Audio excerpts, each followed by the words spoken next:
Well, if you've come back, this is the second video. My class, I know I told you in the first video, it was going to be called Frank's Hum 100. And that first video would be 1.1, first day, first video. This is the first day, this is the second video. And what I'm doing is I'm telling you things that I would normally tell my students, if I had those students now, when they would come. I go very easy on them the first day, because mostly I figured they wouldn't remember too much of what I said anyway. So I didn't expect them to take any notes or bring anything to class, and I didn't even take the whole class period. And I didn't assume that they would understand what I said. But I thought that they should have some idea of what the course was going to be. Because humanities, well, it actually had the name in my school districts, humanities/language, because language is going to be a lot of it. But I didn't like the word slash in there. It didn't look so bad. But you hear that word slash, you know, and you think someone's going to kill somebody. I never liked that name very much. So I'm just going to call it the humanities. Hum. Anyway, the humanities for me, later on I'll have you guys write it down if you take notes. As the definition I use is the study of human expression. However humans express themselves. If you study that, I say you're studying the humanities. A lot of that is language. Some people argue that language is the single thing that makes the biggest difference between humans and other animals. Well, we'll deal with that to some extent. But a lot of this class will be language. But let me try to be brief. The language component I can tell you pretty quickly. What I did, I was teaching 8th grade, and in my mind, you guys are 8th graders, but you wouldn't have to be. And I wanted to get them ready to choose a foreign language in high school. So I would give them about 2 weeks, maybe 3 weeks of Spanish, 2 or 3 weeks of French, and 2 or 3 weeks of Latin, because those were the choices that they had. Now, to get them ready for that, last year, I gave a complete class in English grammar and syntax. And I plan to do that again. That's a little heavy going. But, you know, the way this goes, you don't have to be watching this. You can skip that part if you want. But that was largely to get them ready to deal with a foreign language. So anyway, that will take up quite a bit of our time.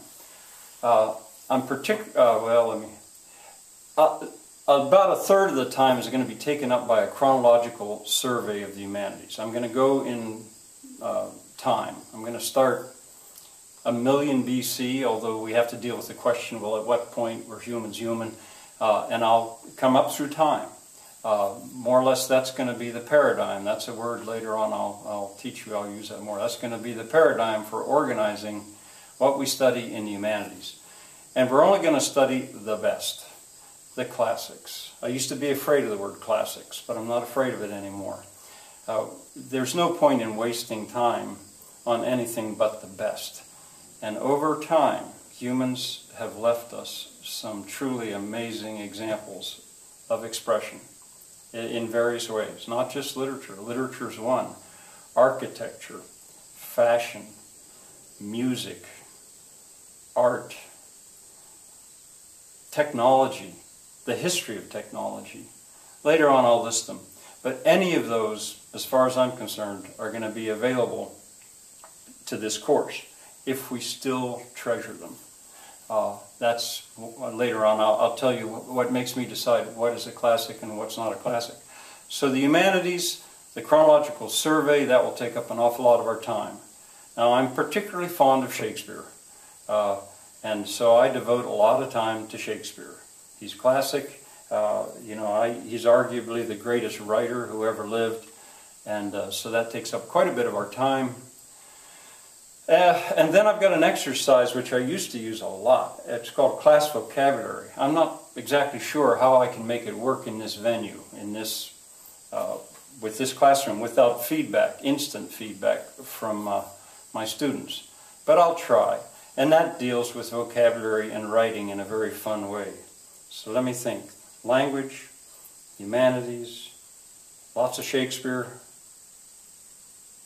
I'm sure I'm forgetting something really major, but that gives you some idea of the content. I'm not going to have you turn any writing into me. I am not interested in correcting papers anymore.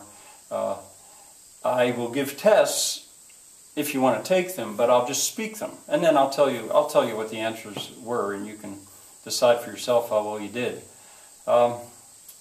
And for the next week, you don't have to bring anything to class. You don't have to have a folder. You don't have to have a pen.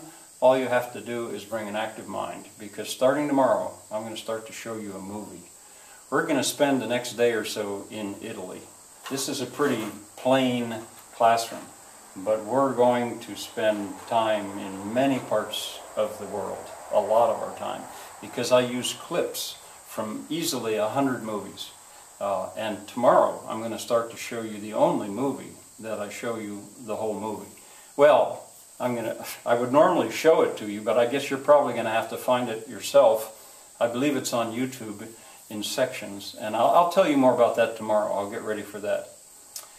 Now, if you come back tomorrow, same place, same channel, Mr. Biss 1. I hope I get this on. This is all a new experience for me. They say you can't teach old dogs new tricks. I was thinking about that walking down to the barn, and I don't think that's quite true. You can teach old dogs new tricks. It's just not very easy. It's hard on the old dog, and it's hard on the person who's doing the teaching, but I think it can be done. So once again, I don't have a smooth way to do it yet. I'm going to come over and I'm going to shut you off. Hope to see some of you tomorrow.